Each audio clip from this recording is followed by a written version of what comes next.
Ilmu hidup. Untuk mempelajari ilmu hidup, manusia bisa mengambil dari ajaran agama dan ajaran para leluhur. Dari ajaran agama, manusia dapat mempelajari bagaimana diri dengan Tuhannya. Dari agama ini ada 4 ilmu yang harus atau wajib dipelajari manusia, yaitu 1. Ilmu syariat atau membaca. Di ilmu ini manusia harus bisa membaca dan menafsirkan apapun yang ada di kitab sucinya untuk dijadikan referensi diri. 2. Ilmu tarekat atau melakukan. Di tarekat ini, manusia setelah mengerti dan tahu apa yang dibaca dari kitab sucinya, manusia harus melakukan apa yang sudah dibaca dan ditafsirkan.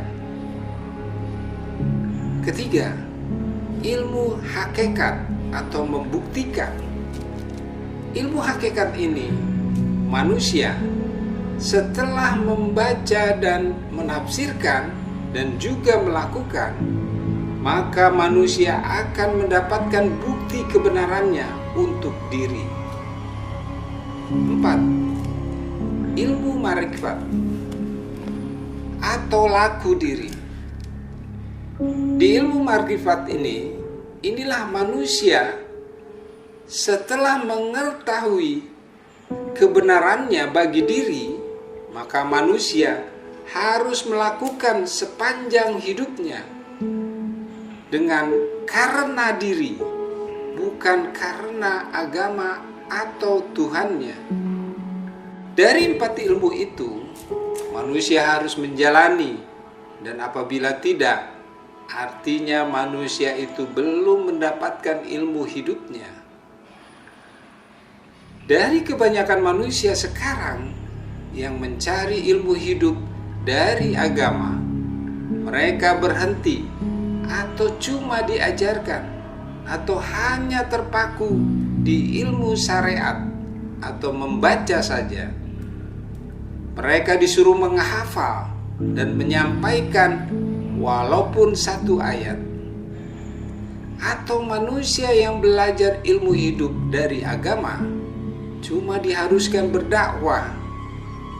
Jadi kebanyakan yang berdakwah itu hanya menyampaikan isi kitab sucinya saja, atau hanya menyampaikan berita sejarah di kitab sucinya saja.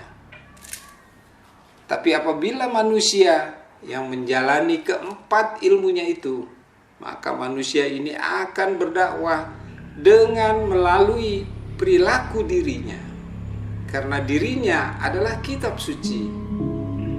Itulah sistem ilmu hidup yang dari agama yang harus bagi diri manusia.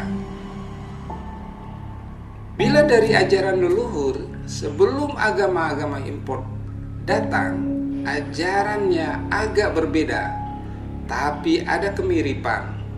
Makanya Syekh Subakir diperbolehkan menyebar agamanya di tanah Jawa, tapi dengan syarat tidak boleh ada pemaksaan dan merubah budaya yang ada. Dari ajaran leluhur, manusia untuk mengetahui ilmu hidup, manusia harus mengenal isi alam semesta. Karena alam semesta ini yang selalu memberikan hidup, melindungi, memberikan petunjuk, dan membimbing kepada manusia untuk mendapatkan apa yang diinginkan manusia. Untuk mengenal alam, manusia harus mengenal siapa diri dan siapa isi dari alam semesta ini. Untuk itu, teologi semu akan mencoba bercerita tentang siapa diri dan siapa alam semesta ini. dengan menggunakan akal disesuaikan dengan sains atau ilmu pengetahuan yang sederhana. Alam semesta ini berisi energi yang tak terhingga, yang terdiri dari benda yang bergerak dan yang tidak bergerak. Yang tidak bergerak itu disebut benda mati karena tidak bertumbuh atau berkembang. Yang bergerak itu disebut makhluk hidup karena bertumbuh dan berkembang. Benda tidak bergerak ini adalah kumpulan energi-energi yang ada di alam semesta menjadi yang disebut benda mati. Apakah benda mati itu mati? Tentu tidak, karena energi ini yang membuat seluruh benda sesungguhnya tidak mati. Karena benda itu keberadaannya atas keinginan manusia awal. Ia harus tidak berkembang dan tidak bertumbuh mengikuti kebutuhan manusia. Energi-energi inilah yang akan membantu atau menghukum manusia. Karena energi yang ada di alam semesta ini sama dengan energi yang ada di seluruh benda di alam semesta ini. Sebagai contoh, kenapa sama? Apabila salah satu benda diurai sampai sekecil-kecilnya hingga menjadi molekul dan terus diurai, maka akan hilang hingga tak terlihat oleh mata atau menggunakan alat. Itulah yang dinamakan energi. Energi alam semesta yang kita tahu bahwa keberadaannya lebih awal dari semua isi alam semesta ini sampai akhir kehancuran alam semesta ini. Abadi dan tidak akan habis keberadaannya. Maha pintar karena selalu mengikuti keinginan manusia bagi yang mengenalnya. Itulah benda-benda yang dibilang mati itu sesungguhnya hidup, cuma tidak bertumbuh dan berkembang karena benda itu sesungguhnya energi. Untuk yang bergerak, yang disebut makhluk hidup, ini pun tercipta dari sekumpulan energi yang sama dengan benda yang di alam semesta. Makhluk hidup ini terbagi menjadi dua, yaitu sebagai pencipta dan sebagai pengabdi. Untuk sebagai pencipta, ini adalah makhluk hidup yang dinamakan manusia. Kenapa manusia dinamakan pencipta? Kenapa bukan Tuhan? Jawabannya ya mudah. Karena ini ajaran leluhur, bukan ajaran agama. Yang didasari diambil dari manusia awal.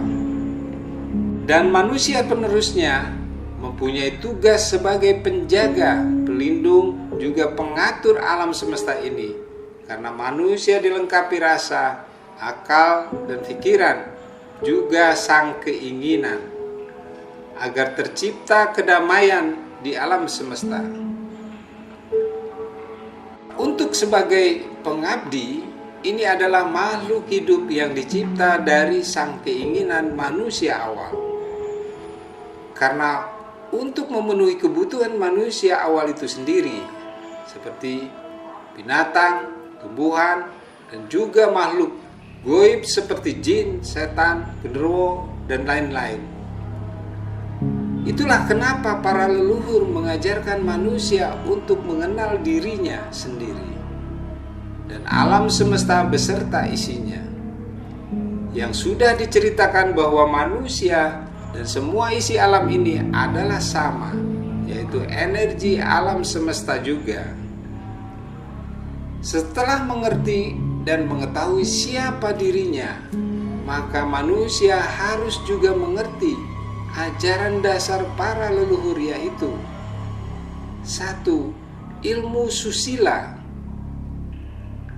di mana manusia harus berkata atau berbahasa baik dan benar terhadap diri dan alam semesta. Karena dengan kata atau bahasa, manusia dapat membuat diri dan semesta ini menjadi hancur atau lebih baik. Manusia beradab. Untuk bisa beradab, manusia diajarkan bagaimana sopan dan saling menghargai atau menghormati sesama manusia juga terhadap alam semesta. Untuk tidak saling menyakiti, merusak, atau membunuh. Setelah bersusila, manusia harus berbudi. Budi ini meliputi rasa, akal, dan pikiran.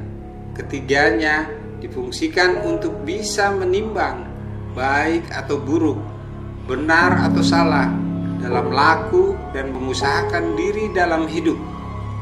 Mencapai tujuan diri, yaitu kenikmatan dan kebahagiaan diri di alam semesta tanpa adanya saling menyakiti sesama makhluk hidup. Dengan rasa, akal, dan pikiran yang berfungsi, manusia akan mempunyai watak yang baik, perbuatan yang baik, mempunyai daya upaya, tidak mudah dibodohi, murah atau baik hati, bijaksana dalam menyikapi apapun, mempunyai kesabaran yang kuat, tidak mudah menyerah. Setelah bersusila dan berbudi, manusia juga harus melakukan dharma.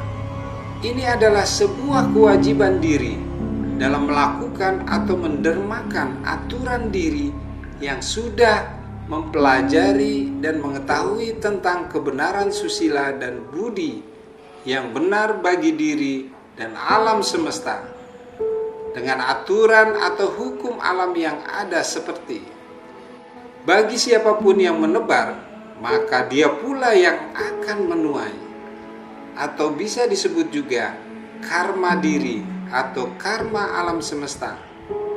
Sampaikan kebenaran dengan perilaku, jangan dengan mulut atau bacot.